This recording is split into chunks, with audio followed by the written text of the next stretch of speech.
Bonjour et bienvenue dans mon journal de lecture. Aujourd'hui, Rachid Benzine, Voyage au bout de l'enfance. Voyage au bout de l'enfance, évidemment on pense en lisant ce titre à Voyage au bout de la nuit de Louis-Ferdinand Céline. Voyage dans les profondeurs et les bassesses de l'humanité. Même si on est très loin du style de Céline et sans doute même du propos de Céline dans ce livre-là, Voyage au bout de l'enfance, nous raconte d'un point de vue d'enfant un moment terrible de notre histoire récente. Ce sont ces gens qui partaient. Je ne sais pas s'il y en a qui partent encore d'ailleurs. Ces gens qui partaient en Syrie, faire le djihad chez Daesh, des convertis souvent. Et ces gens emmenaient leurs enfants. Et raconter cette histoire-là du point de vue d'un enfant coincé dans ces lieux terribles, eh bien, ça donne une force de dénonciation, mais aussi de réel à ce que l'on a suivi par médias interposés. Et donc, on a ici une condensation, parce que c'est un texte court, de ce qui a pu arriver à l'un de ses enfants, qui a d'ailleurs deux noms. Il s'appelle à la fois Fabien, de son nom français, mais il s'appelle aussi, parce que ses parents l'ont voulu, Farid. Et tout commence donc en France. Tout commence avec un enfant ordinaire, un enfant qui aime l'école, qui aime la poésie. Or évidemment, la poésie chez Daesh n'est pas mise en avant, bien au contraire. Évidemment, la seule parole possible est celle de la religion. La poésie est donc à éviter. Alors tout commence par une exergue qui est une citation de Romain Gary, La vie devant soi. Quand je serai grand, j'écrirai moi aussi Les Misérables, parce que c'est ce qu'on écrit toujours quand on a quelque chose à dire. Évidemment, l'enfant noyé dans la misère, thématique qui déjà est présente chez Victor Hugo, qu'on retrouve chez Romain Gary et qu'on trouve ici chez Rachid Benzine. Lisons le début. Ce sont des paragraphes généralement brefs, où l'enfant nous raconte donc sa vie. Ça se passe en France, à Sarcelles, au début. L'enfant aime la poésie. 3 mois. D'après maman, ça fait précisément 3 mois aujourd'hui qu'on est enterré dans ce fichu camp. Alors là, on n'est plus à Sarcelles. On est dans un camp, ce dont on parlera à la fin de l'histoire, c'est-à-dire quand les combattants, même si le terme paraît pas adapté, les terroristes de Daesh seront arrêtés et mis dans des camps avec des enfants. Qu'est-ce qu'on en fait de ces enfants ? C'est une question extrêmement difficile. 3 mois. D'après maman, ça fait précisément 3 mois aujourd'hui qu'on est enterré dans ce fichu camp. Et ça fait presque 4 ans que j'ai quitté l'école Jacques Prévert de Sarcelles. D'emblée, la poésie est présente avec le nom de Jacques Prévert et il y a des réécritures de Jacques Prévert un peu plus loin, parce que l'enfant écrit des poésies.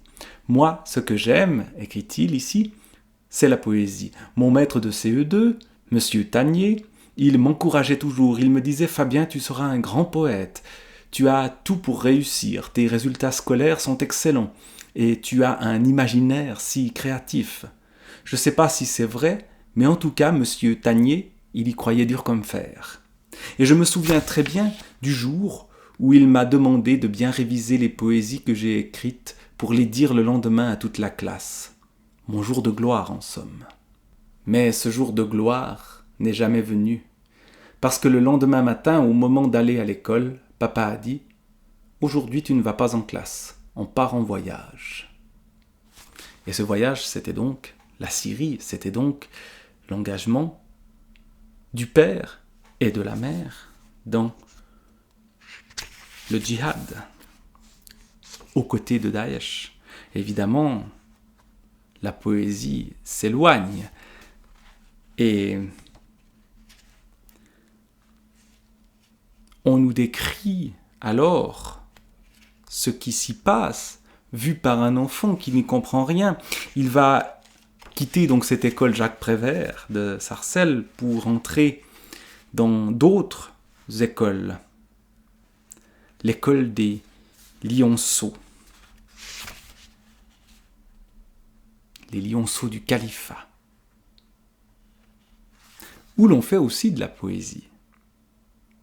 Je me rappelle, j'ai commencé un dimanche matin à l'école des lionceaux. On m'a donné un treillis, un bandana noir avec des versets du Coran dessus, et j'ai rejoint les autres de ma classe. J'ai demandé si on allait étudier la poésie.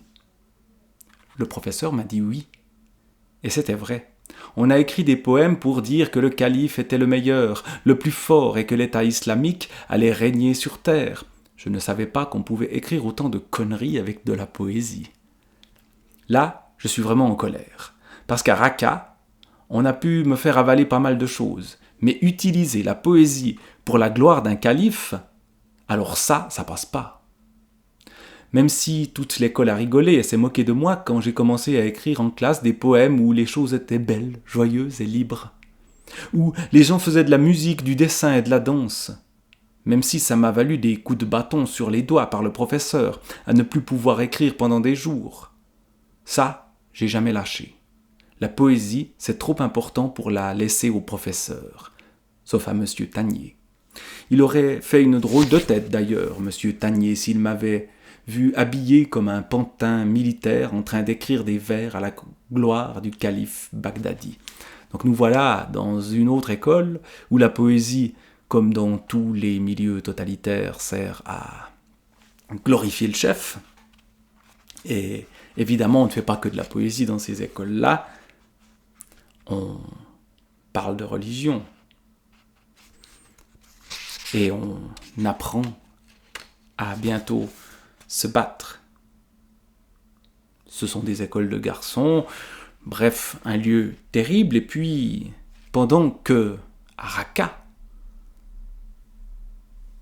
le petit Farid, il n'est dès lors plus question de l'appeler Fabien, eh bien, apprend à devenir un futur lion, puisqu'il est un lionceau du califat, eh bien son père part se battre, et sa mère vit dans cette vie terrible des femmes dans ces milieux-là, tout en acceptant, du moins au début, cette condition-là. Et puis, il y a des scènes terribles qui apparaissent.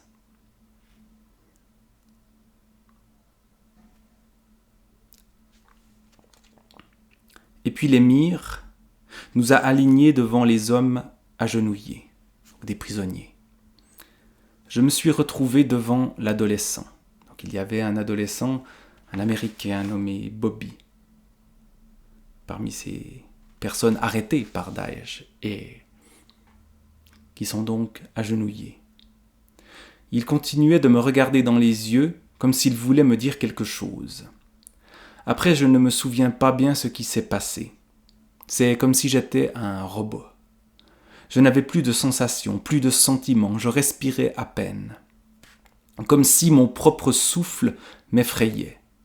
Je ne regardais nulle part. Juste devant moi, au-dessus de la tête de l'adolescent, j'entendais des coups de feu, le bruit de choses qui tombaient, des pleurs étouffés, des cris effrayants. Les coups de feu se rapprochaient. Mustapha, qui était à côté de moi, a tendu un pistolet à l'émir. Au coup de feu, j'ai sursauté. L'homme qui était en face de Mustapha a fait un bond en arrière, et puis l'émir a rendu le pistolet à Mustapha, qui me l'a passé. L'émir m'a tendu sa main. Je lui ai remis machinalement le pistolet. Je ne sais pas décrire ce que j'ai ressenti ce jour-là. Je ne veux pas m'en souvenir. Je sais que l'adolescent qui était en face de moi s'est mis à respirer très fort. Il a dit « Maman, pardonne-moi ». Je crois que c'est moi qui ai tendu le pistolet à l'émir, mais finalement je n'en suis pas sûr. Je ne me rappelle pas. Mais il y a eu ce grand bruit que j'avais entendu tant de fois les minutes avant, et sa tête a explosé. J'ai perdu connaissance. On m'a dit, après, qu'il y avait eu d'autres lionceaux qui s'étaient évanouis. On m'a dit aussi que chaque fois que l'émir passait devant l'un d'entre nous, on lui tendait le pistolet. L'émir le prenait dans sa main et il tirait dans la tête du monsieur qui était en face. Des fois, il fallait recommencer parce que celui qui dirigeait ceux qui filmaient n'aimait pas quelque chose ou faisait changer une caméra de place. J'ai demandé si j'avais fait ça aussi. On m'a dit oui. Mais je ne me souviens pas vraiment. Et en même temps, cette tête de l'adolescent qui explose, je crois vraiment m'en souvenir. Je ne crois pas que ce soit seulement un cauchemar. On voit évidemment le traumatisme ici de l'enfant forcé de tendre le pistolet pour tuer un homme, un adolescent même, en face de lui. Il s'évanouit. Mais lisons la suite qui est encore pire sans doute. L'émir nous a dit après que ceux qui s'étaient évanouis n'étaient pas dignes d'être des lionceaux du califat, que c'était une honte pour leur famille, et que pour laver notre honneur, on devait mourir martyr en se faisant exploser près d'une mosquée de Bachar el-Assad. Après, ils nous ont emmenés voir une femme de Daesh qu'ils avaient pendue. Je l'ai reconnue tout de suite, c'était la meilleure amie de maman. Il y avait du vent, et elle se balançait comme un pantin au bout d'une corde à un réverbère. Sa langue sortait de sa bouche et il y avait de la viande qui sortait de son ventre. J'ai fait pipi sur moi en la voyant. Heureusement, mon treillis cachait ce que je venais de faire. Notre émir nous a expliqué qu'elle avait voulu s'enfuir de Daesh, que c'était le sort réservé à ceux qui voulaient nous quitter. Je ne voulais pas la regarder, mais j'ai pas pu m'empêcher parce que l'émir exigeait qu'on regarde. Je ne voulais pas qu'il soupçonne maman, mais j'ai compris pourquoi elle était très en colère quand je disais que je voulais rentrer à la maison à Sarcelles. Je crois qu'elle avait peur que l'on découvre qu'elle et papa voulaient aussi partir. Pendant un instant, je ne voyais plus l'ami de maman accroché au réverbère, mais ma maman à moi. Je me suis mis à vomir. L'émir a pris ma tête dans sa grosse main et il m'a donné une immense claque. Il m'a mis devant tout le groupe de lionceaux et il a ordonné aux autres de me frapper. Ils ont hésité. Et puis un d'abord, puis un autre se sont lancés. Je crois qu'ils avaient autant peur que moi. Alors ils m'ont frappé chacun leur tour, mais sans vraiment me faire mal. J'ai cru ce jour-là que j'allais mourir. Scène absolument terrible, qui fait penser de manière assez directe à d'autres manipulations d'enfants qui sont allés tout aussi loin, qui ont détruit tout autant les enfants. On pense aux jeunes hitlériens, et Daesh est un mouvement proprement fasciste, de toute évidence. Et évidemment, ici, cette violence imposée aux enfants et cette impossibilité d'en sortir, cette mainmise d'une brutalité totale est absolument sidérante. Et que faire face à ça ? L'enfant réagit en enfant, mais on l'empêche. Mais c'est là qu'intervient la poésie et que revient en mémoire de l'enfant l'école Jacques Prévert de Sarcelles. Alors, je récitais dans ma tête à toute vitesse des poèmes que j'avais appris à l'école. Ça, c'est quelque chose qu'on voit aussi dans Les prisonniers des camps. Primo Levi récitant de la poésie dans les camps pour survivre à l'enfer, pour mourir dans ce qu'il y a de plus beau. Et j'ai même inventé un poème pendant qu'il me frappait, un poème inspiré par Jacques Prévert. Il dit non avec la tête, mais il dit oui dans un soupir. Il dit oui à ce qu'il aime, il dit non à son émir. Il est debout, on le questionne, et tous les problèmes sont posés. Soudain le fou rire le prend, et il efface tout, les sourates et les mots arabes, Daesh et les lionceaux du califat, les massacres et les attentats suicides, et malgré les menaces de l'émir, sous les huées des enfants prodiges, avec des craies de toutes les couleurs, sur le tableau noir du malheur, il dessine le visage du bonheur. C'est évidemment le cancre de Prévert, un tout petit peu modifié, mais qui tout d'un coup reprend toute sa force. J'ai vu le visage de Monsieur Tanier qui me souriait, et puis je me suis de nouveau évanoui. Je ne me souviens pas vraiment de ce qui s'est passé après. Alors, ces horreurs qu'a vues l'enfant, auxquelles il a participé, eh bien, vont cesser. Daesh va être arrêté. Mais donc, il va se retrouver dans un camp où on ne sait pas trop quoi faire de ces enfants. Les enfants orphelins passent encore. Mais sa mère est encore vivante. Son père est mort au combat. Sa mère s'est remariée plusieurs fois par la suite, mais tous ceux qui l'ont mariée sont morts au combat, ou une fois elle divorce d'ailleurs. C'est assez surprenant ce divorce qui peut avoir lieu. Et puis, elle se retrouve dans ce camp avec toutes les tensions du camp, la misère terrible de ces camps-là. Ceux qui veulent s'émanciper de Daesh, celles notamment qui veulent s'émanciper de Daesh, et celles qui au contraire restent totalement soumises et veillent au grain. Et donc l'enfant, là encore, vit dans une misère terrible et s'accroche par la poésie, par aussi des rencontres qu'il fait.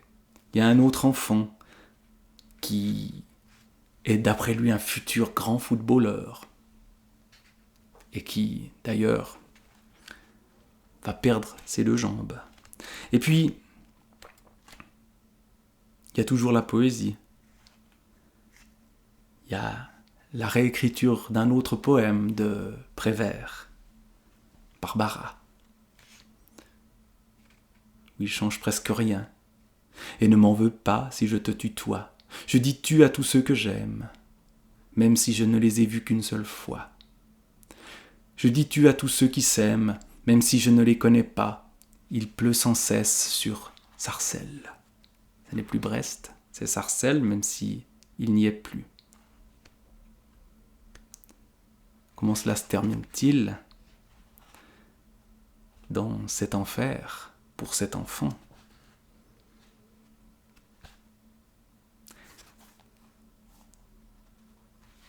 Je ne vais pas le dire ici, mais ce voyage au bout de l'enfance de Rachid Benzine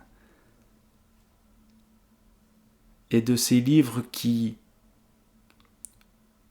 nous permettent un peu de percevoir ce que peut être la vie dans des lieux qui nous paraissent, à nous qui vivons protégés, totalement impossible. Et pourtant, ça existe. Cet effet de réel là est bouleversant. Donc c'est un livre qui cogne, qui est une forme de coup de poing que ce voyage au bout de l'enfance de Rachid Benzine.